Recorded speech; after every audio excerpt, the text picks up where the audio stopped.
ہزاروں خواہشیں ایسی کہ ہر خواہش پہ دم نکلے، بہت نکلے میرے ارماں لیکن پھر بھی کم نکلے۔ غالب کی بہت ہی مشہور غزل ہے یہ، اور اس غزل کے حوالے سے کچھ معروضات اور کچھ گزارشات مجھے آپ کے سامنے ابھی رکھنی ہے۔ پہلا شعر غزل کا میں نے پڑھا، ہزاروں خواہشیں ایسی کہ ہر خواہش پہ دم نکلے، بہت نکلے میرے ارماں لیکن پھر بھی کم نکلے۔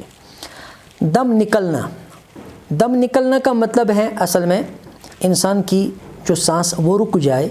اور وہ مر جائے، مر جانے سے کنایا ہے دم نکلنا۔ لیکن اس شعر میں مر جانا جو ہے اس سے کنایا نہیں ہے یہ، بلکہ مطلب یہ ہے کہ انسان اپنی خواہشوں کو بہت جلد از جلد پورا کرنے کے لیے بڑا بےتاب نظر آتا ہے۔ گویا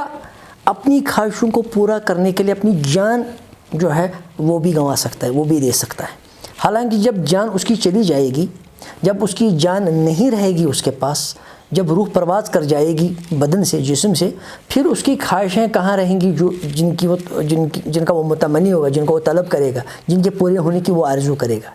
تو ظاہر ہے کہ یہاں یہ نہیں مراد ہے کہ انسان مر جاتا ہے، مر جانے کی تمنا کرتا ہے۔ مطلب یہ ہے کہ ایک خواہش جو ہے یہ اتنی اٹریکٹیو ہے، اتنی زیادہ جاذبیت رکھتی ہے اپنے اندر، اتنی زیادہ کشش ہے ایک خواہش میں، انسان چاہتا ہے کہ ہر خواہش میری پوری ہو اور جلد ہو جائے، صبر بھی نہیں کر پاتا، اس کے اندر جو ہے تحمل بھی نہیں ہے کہ تھوڑا سا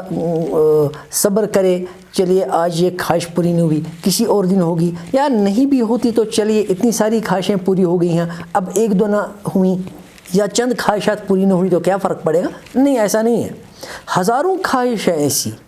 ہر خواہش پہ دم نکلے، ایک خواہش ہے اور ان خواہشوں کی تعداد جو ہے ہزاروں ہیں، ایک خواہش پہ دم نکلا جا رہا ہے، مطلب انسان جو ہے ان کو پورا کرنے کے لیے بڑا بےتاب نظر آ رہا ہے، پریشان ہے، میری خواہشیں پوری کب ہو جائیں گی۔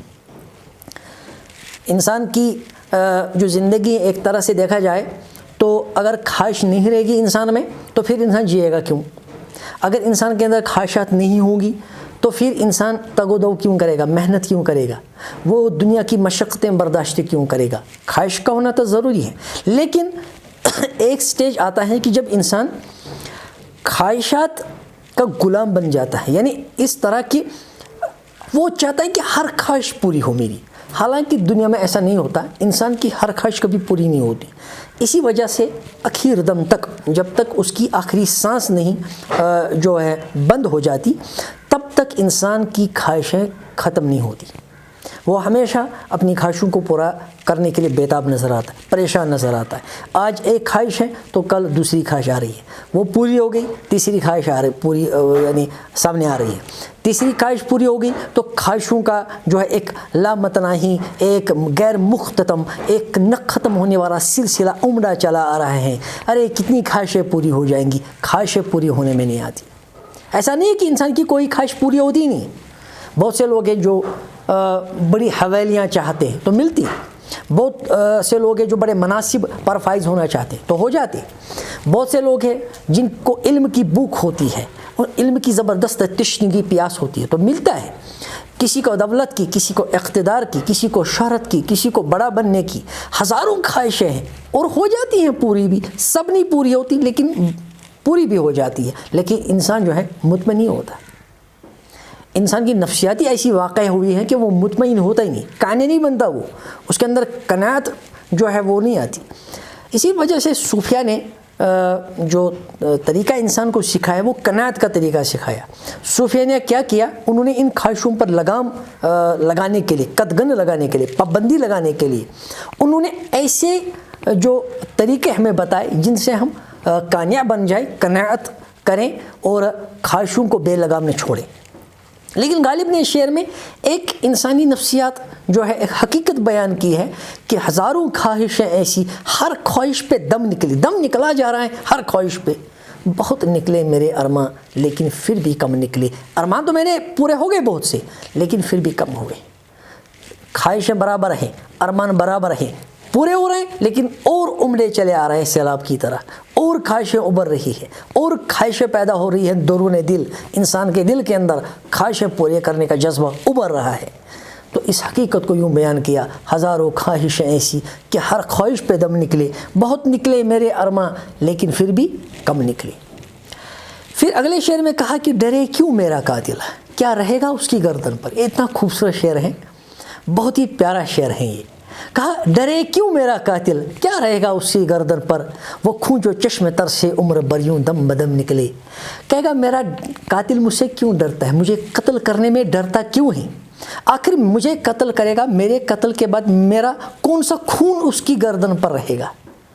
کون سا خون مجھے قتل کرے گا، میرا کون سا خون ہے جو اس کی گردن پر رہے گا، وہ خون، کیا وہ خون رہے گا جو چشم تر سے عمر بر یوں دم بدم نکلے، جو میں پوری عمر روتے روتے اپنی آنکھوں سے بہا چکا ہوں۔ جب وہ خون ہی میرے اندر اب نہیں رہا، میں اپنی آنکھوں سے آنسوؤں کی شکل میں اس خون کو بہا چکا ہوں پوری عمر،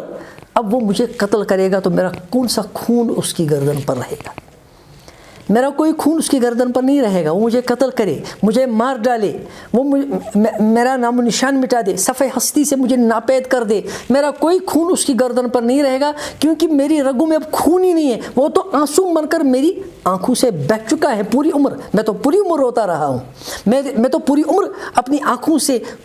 خون برساتا رہا ہوں، اب میرے اندر خون ہی کیا بچا ہے جو خون اس کی گردن پر رہے گا اگر وہ مجھے قتل کر دیتا ہے۔ اس مضمون کو جو ہے داغ نے بھی ایک جگہ بیان کیا ہے، خوبصورت ہے۔ وہ کہتے ہیں کہ بخش دے اس بت صفاق کو اے داور محشر۔ داور محشر کہتے ہیں محشر کے دن جو فریاد رس ہو، یعنی خدا کی ذات۔ خدا کی ذات جو ہے قیامت کے دن فیصلہ کرے گی، ظالم کو ظلم کا بدلہ ملے گا، مظلوم کو مظلومیت کا بدلہ ملے گا، کسی کو سزا ملے گی، کسی کو جزا ملے گی۔ تو یہ تو ہو گئی داور محشر کے، یعنی وہاں میدان محشر میں اللہ تعالیٰ جو ہے، خدا تعالیٰ جو ہے وہ انصاف کی جو مسند ہے اس پر اس وقت وہ بلا کیفیت کے بیٹھے ہوں گے، تو اس وقت وہ مظلوم کو اس کی مظلومیت کی جزا دیں گے اور ظالم کو اس کی ظلم کا بدلہ دیں گے۔ تو داغ نے بڑا خوبصورت مضمون بیان کیا، یہاں کہا کہ اے داور محشر، اے محشر میں فریاد رس، اے فریاد سننے والے، بدلہ دینے والے، تو اس بت صفاق کو بخش دے۔ صفاق کہتے ہیں خون بہانے والے انتہائی ظالم کو، اور بت کا مطلب ہے محبوب، میرا محبوب جس نے میرا خون بہایا، جو بہت ہی سخت مزاج ہے، ظالم ہے، صفاق ہے، ستمگر ہے، ستم ساز ہے، یہ جس نے میرا قتل کر کے میرا خون بہایا، میں کہتا ہوں اس کو بخش دے، بخش دے اس بت صفاق کو، اے داور محشر، اے داور محشر اس بت صفاق کو بخش دے۔ خون ہی مجھ میں نہ تھا، خون کا دعویٰ کیسا، جب میرے اندر خون ہی نہیں بچا تھا تو میں کس خون کا دعویٰ کروں، وہ تو سکڑ گیا تھا، وہ تو سوکھ گیا تھا، وہ تو میں اپنی آنکھوں سے بہا چکا تھا، میں پوری عمر روتا رہا ہوں، آنسوؤں کے بدلے میں خون بہا ہے، خون برسا میری نگاہوں سے، میری آنکھوں سے، میری چشم سے، تو میں کس خون کا دعویٰ کروں، لہٰذا اے داور محشر اس کو بخش دے۔ تو بالکل یہ بات غالب نے کہی ہے، حالانکہ غالب کا شعر جو ہے وہ داغ کے شعر سے زیادہ خوبصورت ہے اور زیادہ وسیع معنی رکھتا ہے اپنے اندر، اور زیادہ جو ہے شعریت اس شعر کے اندر ہے، لیکن داغ نے بھی اس مضمون کو نبھانے کی بہت اچھی کوشش کی ہے۔ لیکن غالب کا شعر زیادہ اچھا ہے، ڈرے کیوں میرا قاتل، کیا رہے گا اس کی گردن پر، کیوں ڈرتا ہے میرا قاتل، اس کی گردن پر کیا چیز رہے گی، وہ خون، کیا وہ خون رہے گا جو چشم تر سے عمر بر یوں دم بدم نکلے، جو میں اپنی چشم تر، اپنی بھیگی ہوئی آنکھوں سے میں خون برساتا رہا ہوں، جو نکل چکا ہے میری رگوں سے، میرے بدن سے، میرے جسم سے نکل چکا ہے، جو خون ہی میرے اندر نہیں رہا، کیا وہ خون رہے گا میرے قاتل کی گردن پر، وہ ہچکچاتا کیوں ہے مجھے مارنے میں، مجھے قتل کرنے میں، میرا کون سا خون اس کی گردن پر رہے گا، اور کون سا دعویٰ ہوگا خون کا جو اس کی گردن پر رہے گا۔ چشم تر جو لفظ ہے یہ غالب سے پہلے بھی میر درد نے ایک جگہ استعمال کیا ہے، تو انہوں نے کہا ہے ایک جگہ، میر درد نے کہتے ہیں کہ شمع کی مانند ہم اس بزم میں، شمع کی مانند ہم اس بزم میں، چشم تر آئے تھے دامن تر چلے، شمع کی مانند، شمع کی طرح اس بزم میں، اس محفل میں ہم آئے تھے چشم تر، یعنی روتی ہوئی آنکھوں سے تھے، دامن تر چلے اور نکلے کیسے؟ دامن کو بھگو کر نکل گئے، یعنی پوری عمر روتے رہے۔ جب ہم آئے رو رہے تھے اور جب نکلے اس دنیا سے تو دامن بھیگ چکا تھا آنسوؤں سے، پوری عمر روتے ہی گزر گئی۔ جیسی شمع جب جلتی ہیں تو رونا شروع کر دیتی ہیں، جب بجھتی ہیں تو اس وقت بھی روتی رہتی ہے۔ ہماری زندگی غم سے شروع، ہماری انتہا بھی غم پر ہوئی۔ تو اسی مضمون کو چشم تر کو بیان کیا ہے اس سے پہلے بھی جو ہے درد نے، اور غالب کے بعد بھی یہ جو چشم تر کی ترکیب جو ہے اس کو بہت سے لوگ نے استعمال کیا ہے۔ اور بھی ایک شاعر کہتے ہیں کہ ثبوت ضبط ہے اب ہو چکی ہے خشک وہ آنکھیں جو آغاز ستم پر ہی ہوا کرتی تھی تر پہلے، کہ ثبوت ہے ضبط کا، ثبوت ہے میرے صبر کا، یہ کہ جو آنکھیں آغاز ستم پر ہی رونا شروع کر دیتی تھی، آنسو بہانا شروع کر دیتی تھی، اب وہ خشک ہو چکی وہ آنکھیں۔ یہ ثبوت ہے اس کا کہ میرے اندر ضبط آ گیا ہے، میرے اندر صبر آ گیا ہے۔ تو خیر یہ چشم تر کی ترکیب کے حوالے سے اس کو باتیں کہی۔ آگے کہا نکلنا خلد سے آدم کا سنتے آئے تھے لیکن بہت بے آبی رو ہو کر تیرے کوچے سے ہم نکلے۔ یہ یاد رکھیے گا، اپنے عزیز طلباء کے لیے بات یہ کہہ رہا ہوں کہ جس شعر میں کسی فرضی یا حقیقی تاریخی شخصیت کا ذکر آتا ہے یا کسی واقعہ کا ذکر آتا ہے، ہم کہتے ہیں اس میں صنعت تلمی ہے، اس میں تلمی کا استعمال ہوا ہے۔ تو اس شعر میں اب تلمی آ گئی کیونکہ آدم کا ذکر ہے۔